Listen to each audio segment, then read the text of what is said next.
সবচেয়ে ভয়ঙ্কর মৃত্যু কবরের নিচে হয় না, হয় তখন যখন তুমি কারো জীবনে বেঁচে থেকেও আর গুরুত্বপূর্ণ থাকো না।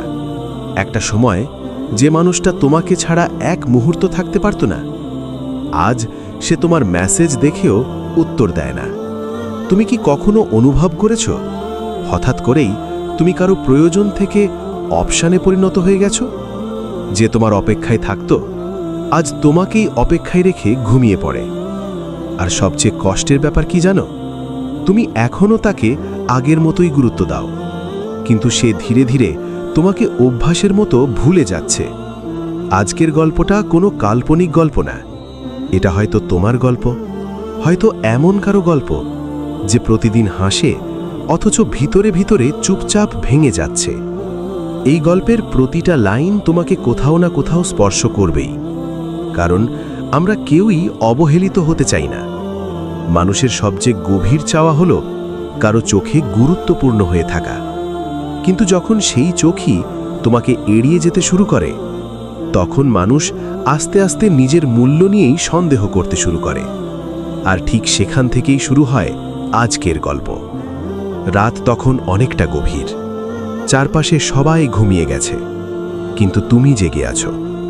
মোবাইলের স্ক্রিন বারবার অন করছো, কেউ একটা মেসেজ দেবে বলে, একটা নোটিফিকেশনের শব্দ শুনতে ইচ্ছে করছে ভীষণ, কিন্তু অদ্ভুতভাবে পুরো পৃথিবীটাই যেন চুপ হয়ে গেছে।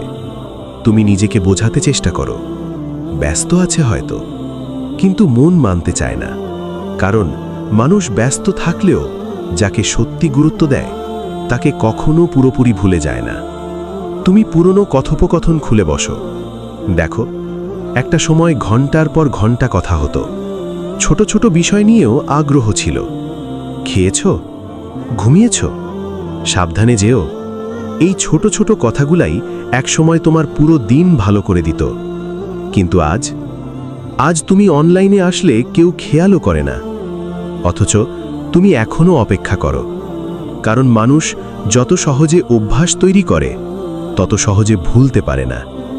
ধীরে ধীরে তুমি বদলাতে শুরু করলে, আগের মতো কাউকে বিরক্ত করো না, বারবার মেসেজ পাঠানো বন্ধ করে দিলে, কারণ তুমি বুঝে গিয়েছিলে অতিরিক্ত গুরুত্ব দিলে মানুষ অনেক সময় তোমাকে সস্তা ভেবে নেয়। তুমি নিজেকে গুটিয়ে নিতে শিখে গেলে, কিন্তু একটা প্রশ্ন প্রতিদিন তোমাকে ভিতর থেকে খেয়ে ফেলত, আমি কি সত্যি এতটাই অপ্রয়োজনীয় হয়ে গেছি? এই প্রশ্নটার উত্তর কেউ দেয় না, কারণ অবহেলা মানুষকে সরাসরি মারে না, ধীরে ধীরে ভিতরটা ফাঁকা করে দেয়। একদিন তুমি সিদ্ধান্ত নিলে আজ আর আগে থেকে মেসেজ দেবে না, দেখবে ওপাশ থেকে কেউ খোঁজ নেয় কিনা। সকাল গেল, দুপুর গেল, রাতও চলে এলো, কিন্তু ফোনটা নীরবই রইল। সেদিন তুমি প্রথমবার বুঝলে তুমি না লিখলে হয়তো সত্যিই কেউ লিখত না। এই উপলব্ধিটা খুব ভয়ঙ্কর, কারণ তখন মনে হয় তুমি এতদিন একটা সম্পর্ক না, একটা একতরফা অনুভূতি বাঁচিয়ে রেখেছিলে। মানুষ যখন অবহেলিত হতে হতে ক্লান্ত হয়ে যায় তখন সে চুপ হয়ে যায়, আর এই চুপ হয়ে যাওয়াটা খুব বিপজ্জনক, কারণ তখন সে আর অভিযোগও করে না, কাউকে বোঝাতেও চায় না, সে শুধু ভিতরে ভিতরে নিজেকে সরিয়ে নিতে থাকে। তুমিও তাই করলে, আগের মতো অপেক্ষা করা কমিয়ে দিলে, রাত জাগা কমিয়ে দিলে, নিজেকে সময় দিতে শুরু করলে। কিন্তু মজার ব্যাপার কি জানো? যে মানুষটা তোমাকে অবহেলা করেছিল, একদিন সেই মানুষটাই অবাক হয়ে জিজ্ঞেস করল, তুমি এত বদলে গেছো কেন? তুমি হাসলে, কারণ কিছু প্রশ্নের উত্তর শব্দে দেওয়া যায় না। তুমি বুঝে গিয়েছিলে মানুষের জীবনে নিজের মূল্য জোর করে তৈরি করা যায় না। তুমি যতই ভালোবাসো, যদি কেউ তোমার উপস্থিতিকে গুরুত্ব না দেয়, তাহলে সেখানে নিজেকে হারানো ছাড়া আর কিছুই পাওয়া যায় না। আর সবচেয়ে বড় সত্যিটা হলো, যে মানুষটা তোমাকে সত্যি মূল্য দেয় সে কখনো তোমাকে বারবার অবহেলার অনুভূতি দেবে না। এরপর ধীরে ধীরে তুমি নিজেকে ফিরে পেতে শুরু করলে, আবার নিজের পছন্দের গান শুনতে শুরু করলে, আকাশ দেখতে ভালো লাগতো, এক কাপ চা নিয়েও একা বসে থাকতে ভালো লাগতো, কারণ তুমি বুঝে গিয়েছিলে শান্তি সব সময় অন্য কারো কাছে পাওয়া যায় না। কখনো কখনো নিজের ভেতরেও একটা পৃথিবী থাকে যেটাকে আমরা অবহেলায় ভুলে যাই। একদিন হঠাৎ ফোনে সেই পুরনো নামটা ভেসে উঠল। তুমি অনেকক্ষণ তাকিয়ে রইলে। একটা সময় এই নোটিফিকেশনের জন্য তুমি রাত জেগে থাকতে।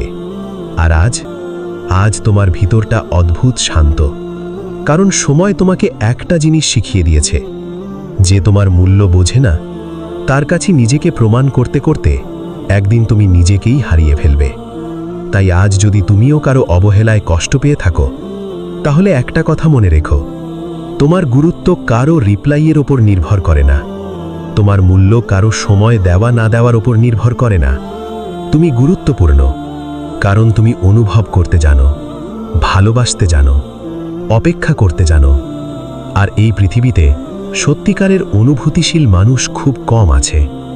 শেষে শুধু একটা কথাই বলবো, যদি গল্পের কোনো অংশ তোমার জীবনের সাথে মিলে যায়, তাহলে চুপচাপ চলে যেও না, কমেন্টে তোমার অনুভূতিটা লিখে যাও, কারণ তোমার একটা কথাও হয়তো অন্য কারো সাহস হয়ে দাঁড়াবে।